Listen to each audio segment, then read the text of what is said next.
Hello, I'm Tara Brabazon, and I'm the Dean of Graduate Studies at Charles Darwin University. Welcome to Outrider 49, Bad Writing.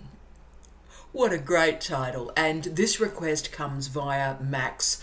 Max has been a dear friend that we've met in the last 6 months or so. Max is legendary, and she's just commenced her master's degree, and she has walked with us very gently at CDU as we explore the nature of knowledge and the nature of research. You rock, Max. And Max asked me a particular, very specific request to offer a commentary on Ben Yagoda's great book, How Not to Write Bad. What a great title that is, How Not to Write Bad. Love it. And that's what we're going to talk about this week. Now, Max doesn't know this when she offered this suggestion, but after we do the rather big Outrider 50 on a very special Outrider, a legendary Outrider, can I say, the next suite of Outriders that I'm going to write, I am writing and researching and presenting to you, are about writing. So Max didn't know this, so this is a tremendous sort of prelude to what is going to be a very big and important series. And the reason why we're doing this big series on writing is because at CDU, just about every student that meets with me, when I ask them how they're going, what's worrying them, always students say, I don't feel like I'm a very good writer. I can't write well. I worry about writing. So as always, we'll confront that issue, that problem, that challenge directly, and we'll explore how to step by step improve one's writing and also improve the attitude, our relationship with writing and improvement. So that's where we're going to be going. But how brilliant is it that before we get to that main course, the meat and potatoes of writing, we have this beautiful little weird entree, bad writing. It's a phrase that's used so often. It's used, quite sadly, from supervisors to their students when they've just had enough. They go, this is just bad writing. Sort yourself out, this is bad writing. And of course we get it through peer review. A peer reviewer often says this is just bad writing, this is just bad writing. And of course the language that we speak to ourselves is, oh, that's a shocker. Wow, I'm writing badly at the moment, right? So this phrase is used a lot in our interior life, but also it's used at us and it hurts, ouch. So therefore, let's unpick this phrase, bad writing. What is it? And that's a really great question. And we're working with Ben Yagoda's book, as per Max's request, to understand a little bit about how bad writing operates. So bad writing for Yagoda is writing that has technical problems within it. So we start to see spelling or punctuation or grammar issues or just very strange phrases that we just don't know what they mean. So we read something and go, I do not know what that means. So vocabulary is limited.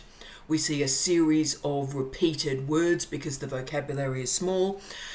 And most importantly, and this is where it gets complicated, readability is blocked. So the point of writing is that it is to be read. And if the reading process is difficult, it sort of subverts the whole project of writing. Therefore, bad writing is created through a lack of technical skills with the very agents and instruments of writing. Now, this is important.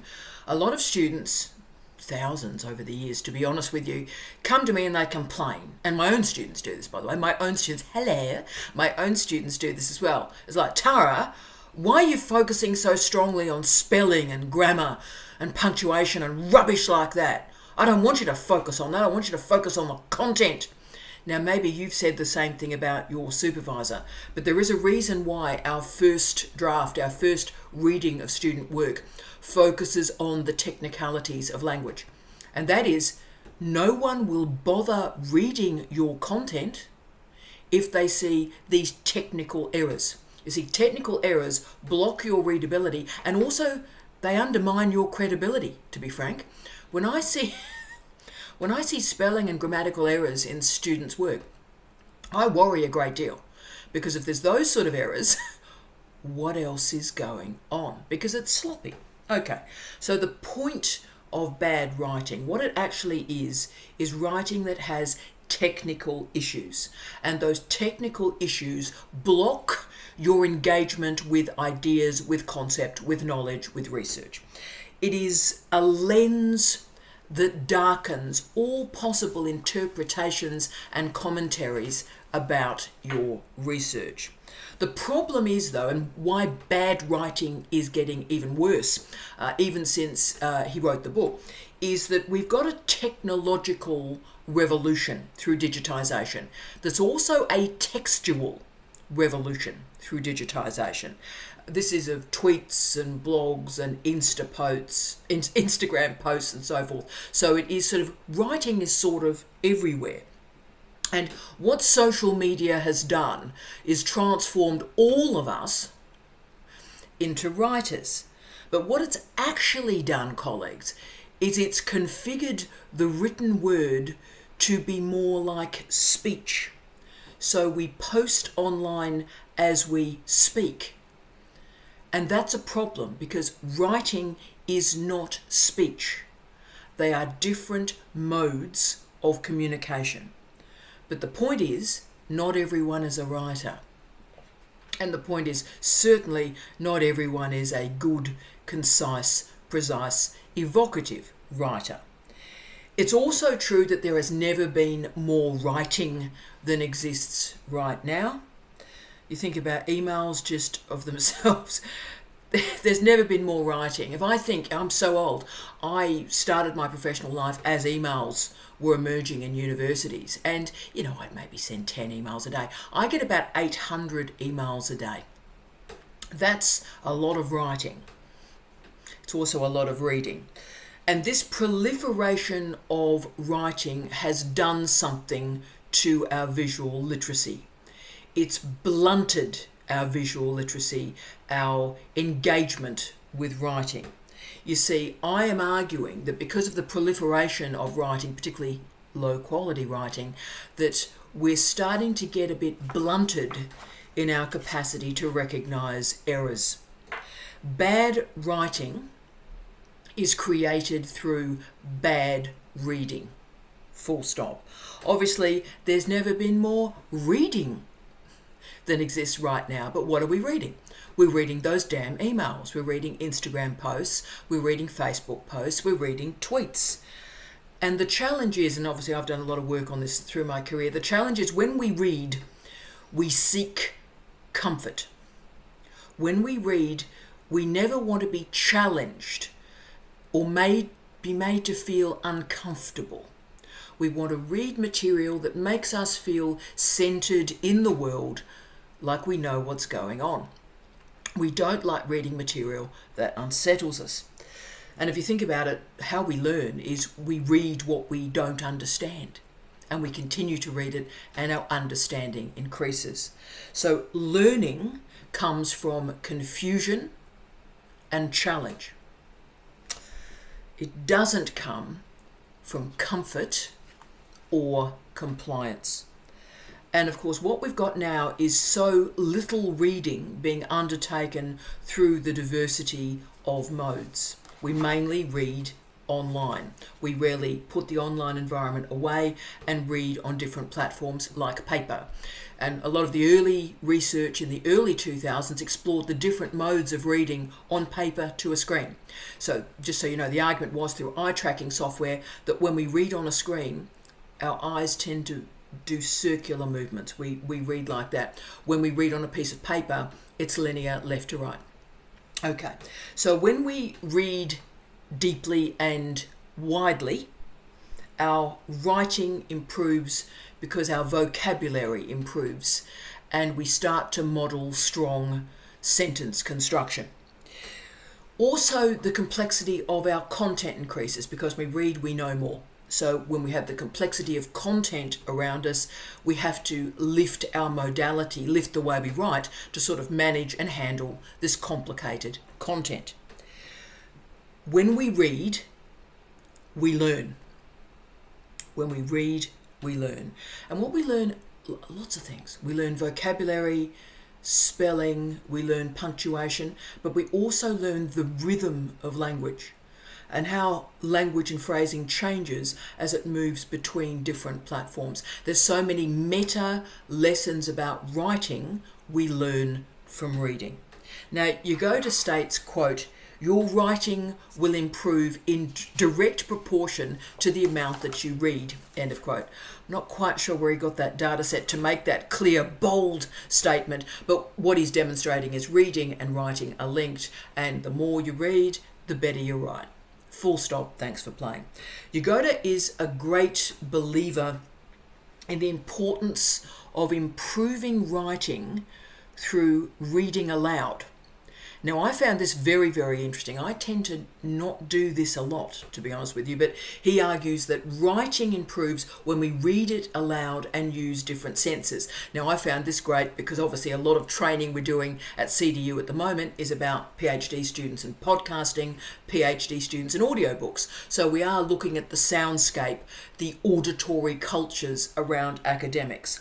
Now, this is an important strategy if you're going, how am I going to improve my writing? Use Yagoda. Read it out loud and defamiliarize your relationship with your own words. Hear it and learn in a different way. That's great.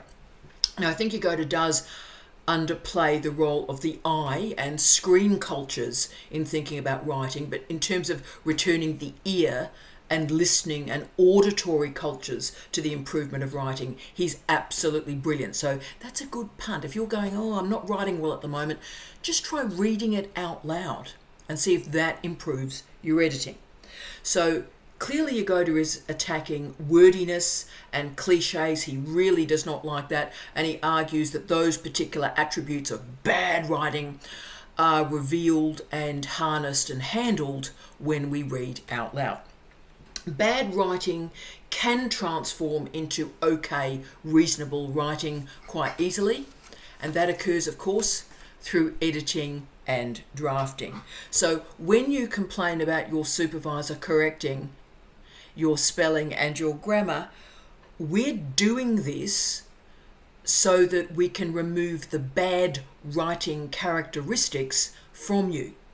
We're just trying to make the writing reasonable. Because the moment that the writing is reasonable or solid, then all of a sudden examiners and assessors are able to engage with the content. If you've got spelling errors, that's all people see. They will not engage with your content because it's just bad writing. Now, writing is often described as an art, the art of writing. I've never liked that. For me, writing is a craft. The craft of writing. And this craft is not only textual, about clear vocabulary, punctuation, grammar, strong sentence construction, which is one of my focuses, but it's also an awareness of an audience. And this changed my life, by the way, about 20 years ago when I realized this. Good writing is created through an awareness of your audience. So writing can be okay, but if you have not demonstrated the mode and the modality to speak to your audience, then it is bad writing. And that's why I focus so strongly on reminding students that the audience for a peer-reviewed article and an audience for an examination of a thesis are different audiences and require different styles of writing. Different audiences, be aware of the modality, the different ways of constructing good, strong prose. Bad writing may be textually fine, but also it doesn't understand its audience. So the best writing in the world, if it hasn't worked out who its audience is also still bad writing. Therefore, before any of us start writing, and I do this every time I open my computer and start writing, before you start writing, you must visualize your audience. And when you visualize that audience, that will shape the vocabulary that you select and the punctuation and the structuring of your sentences. But I need to finish this Outrider for the legendary Max by saying to you all, we are all bad writers. All of us. I'm a bad writer, you're a bad writer. We are all bad writers. The first draft that I write is absolutely terrible. It's an embarrassment to the world. It's not fit for any human to read. Yuck, yuck, yuck, yuck, yuck. In fact, if I got a draft, I nearly had a draft on the table. I could show you when I'm drafting, I cover the pages. I cover the pages in corrections, right? First, second, third, fourth, fifth draft. And of course, so everyone's first draft is bad writing. Full stop. But that's the point. All of us are bad writers, and we improve when we draft our prose. Bad writing becomes better writing through drafting and editing. And that means looking at every word and the positioning of a word in a sentence, looking at the paragraph construction. And Toby Litt made an argument that the biggest mistake that writers make is to think that we've got nothing left to learn. I thought that was brilliant. Remember, I've written 20-something books, 370 refereed articles, 600 research outputs through my career. I do a lot of writing. Yeah, won some awards, it's great. But I'm a bad writer. And I have a lot to learn. I learn every day about writing. So better writers sit in the humility and go, we are one sentence away from being described as a bad writer, and to continue to learn about writing. We are all bad writers. But when we learn to draft, we listen to our prose, and we understand our audience, we become better writers. Our first drafts are boring, they're weird, they're illogical, because we are doing something difficult. And this is what I want to say to you all that are sitting and writing and so frightened and concerned about it. Remember, writing is unbelievably difficult. Unbelievably difficult. Writing involves two things. Firstly, thinking of an idea and then creating it a second time to move it from your mind and onto a page or a screen. That's remarkable. That's amazing. Being a writer is being courageous, because you are opening yourself to vulnerability. You are opening yourself to an audience who will read your words and critique you. Often. That's the courage.